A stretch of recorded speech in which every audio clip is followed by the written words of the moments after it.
কল্পনাও করিনি এইভাবে আমাদেরকে রাস্তায় নামতে হবে প্রিয় আজহার ভাইয়ের মুক্তির দাবিতে। আমরা বাধ্য হয়েছি। আজহারুল ইসলাম সাহেব কবে মুক্তি হবেন সুস্পষ্টভাবে জানতে চাই সরকারের কাছে। আমরা ভদ্র, কিন্তু আমরা বোকা নই। আমাদের ভদ্রতার এই উপহারকে কেউ যেন দুর্বলতা মনে না করেন। তার মুক্তি না হওয়া পর্যন্ত এই সমাবেশ প্রথমও নয়, শেষও নয়, সমাবেশ, বিক্ষোভ, আন্দোলন অব্যাহত থাকবে। বাংলাদেশ জামাত ইসলামের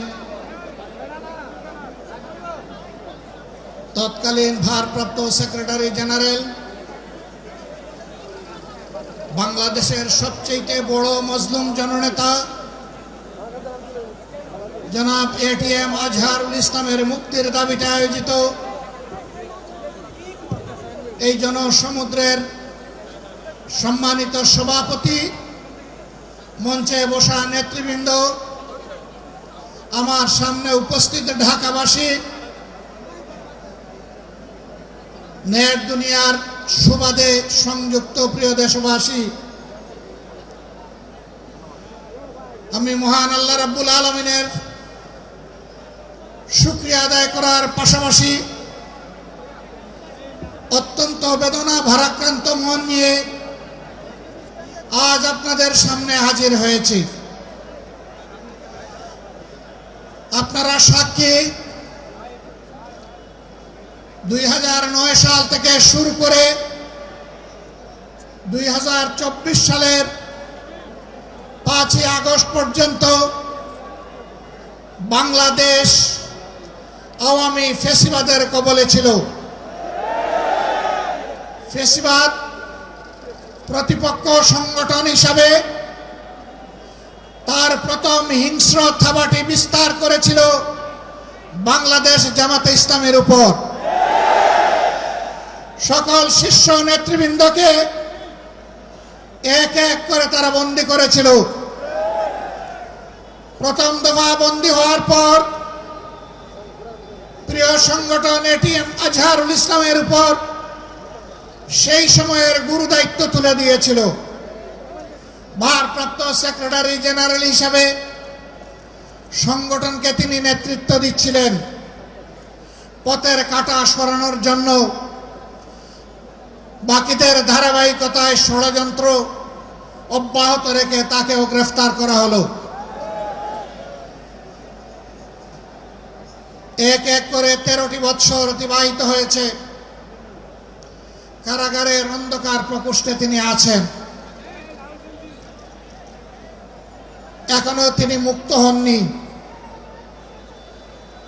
বাংলাদেশ ফ্যাসিবাদ থেকে মুক্ত হলো। আমাদের প্রশ্ন, ফ্যাসিবাদের সবচেয়ে কঠিন সাক্ষী আজহারুল ইসলাম সাহেব মুক্ত হলেন না কেন? কোন জিনিস তাকে এখনো আটকে রাখতে বাধ্য করেছে? কেন এই বৈষম্য? আমরা তো নিজের থেকে অন্যান্য নেতৃবৃন্দের মুক্তির দাবি জানিয়েছিলাম। এই উদারতা আমরা দেখিয়েছিলাম, উদারতা আমরা দেখিয়েও যাব। কিন্তু আজহারুল ইসলাম সাহেব কবে মুক্তি হবেন সুস্পষ্টভাবে জানতে চাই সরকারের কাছে। আমরা তো চাইনি, কল্পনাও করিনি এইভাবে আমাদেরকে রাস্তায় নামতে হবে প্রিয় আজহার ভাইয়ের মুক্তির দাবিতে। আমরা বাধ্য হয়েছি। আমরা স্পষ্ট বার্তা দিতে চাই, তার মুক্তি না হওয়া পর্যন্ত এই সমাবেশ প্রথমও নয়, শেষও নয়, সমাবেশ, বিক্ষোভ, আন্দোলন অব্যাহত থাকবে।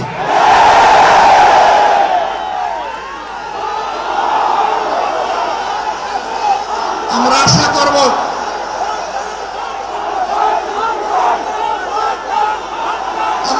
করব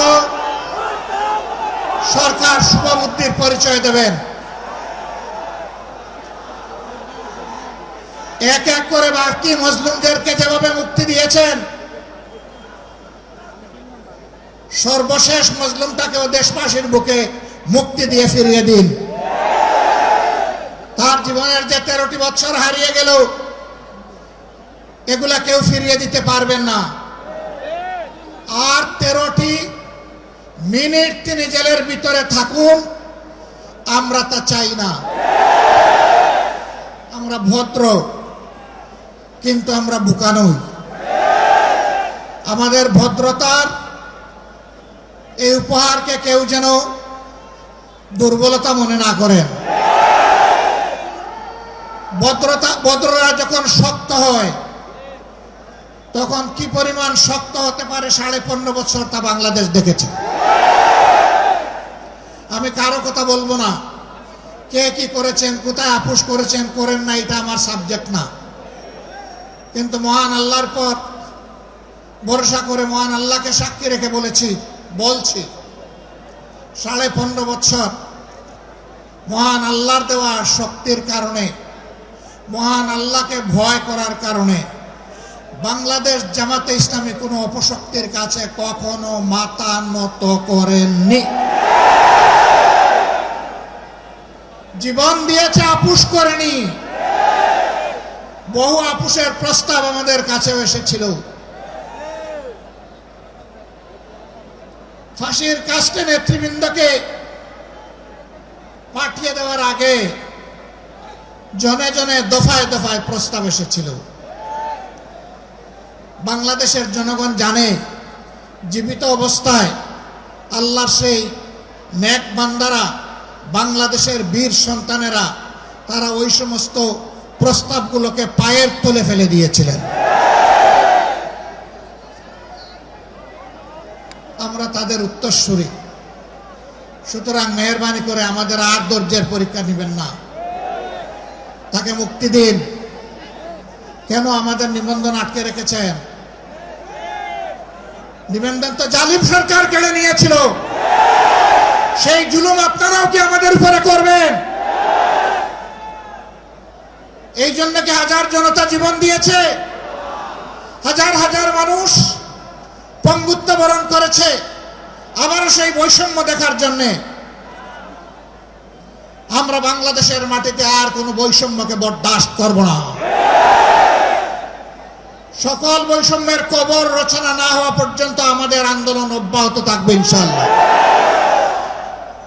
আমি প্রিয় সহকর্মীদের কাছে জানতে চাই, 15.5 বছর জীবন দিতে যেমন ভয় করেন নাই, গুলির সামনে বুক পেতে দিতে ভয় করেন নাই, সর্বশেষ জুলাই আন্দোলনে শরিক হয়ে যেমন করে দেশপ্রেমের দায়িত্ব এবং দেশপ্রেমের প্রমাণ পেশ করেছেন, একটি মানবিক বাংলাদেশ, বৈষম্যহীন বাংলাদেশ গড়ে তোলা পর্যন্ত আপনারা কি একই লড়াই করার জন্য প্রস্তুত আছেন?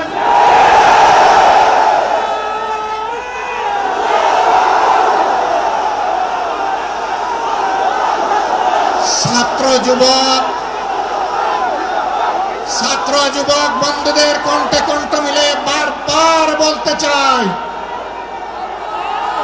আবু সাইদ মুক্ত, আবু সাইদ মুক্ত। শেষ হয়নি যুদ্ধ, এই যুদ্ধ চলবে ইনশাআল্লাহ। আমাদেরকে মেহেরবানি করে কেউ নতুন করে আর চোখ রাঙাবেন না। ফেসিবাদের ভাষায় কেউ কথা বলবেন না, কথা বলবেন রাজনীতিবিদের ভাষায়। আমরা ওয়েলকাম করব, অভিনন্দন জানাবো, সমালোচনা করবেন, চুমু দেব, কিন্তু চোখ রাঙাবেন না মেহেরবানি করে। এই সংগঠন কারো চোখ রাঙানোর পরোয়া করে না।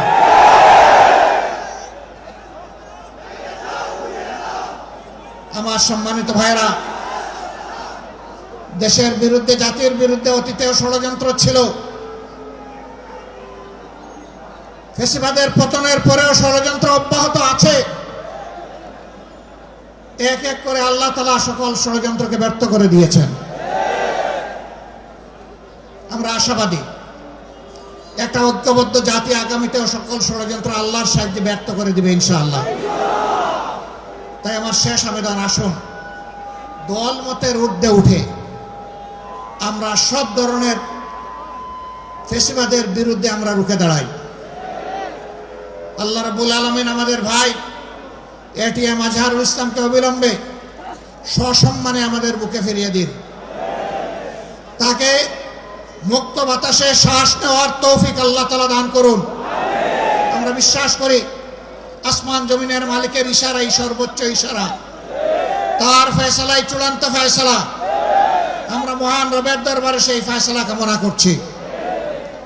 আপনাদের সকলকে আজকের এই আয়োজন সফল করার জন্যে প্রিয় সংগঠনের পক্ষ থেকে আন্তরিক কৃতজ্ঞতা এবং মুবারকবাদ জানিয়ে আগত দিনের লড়াই সংগ্রামের রাজপথে আবারও সংগ্রামী ভূমিকা রাখার উদাত্ত আহ্বান জানিয়ে আমার বক্তব্য এখানেই শেষ করছি। আল্লাহ হাফেজ। বাংলাদেশ জিন্দাবাদ, বাংলাদেশ জামাত ইসলামী জিন্দাবাদ। আজহার ভাইয়ের মুক্তি চাই, দিতে হবে। আসসালামু আলাইকুম ওয়া রাহমাতুল্লাহ।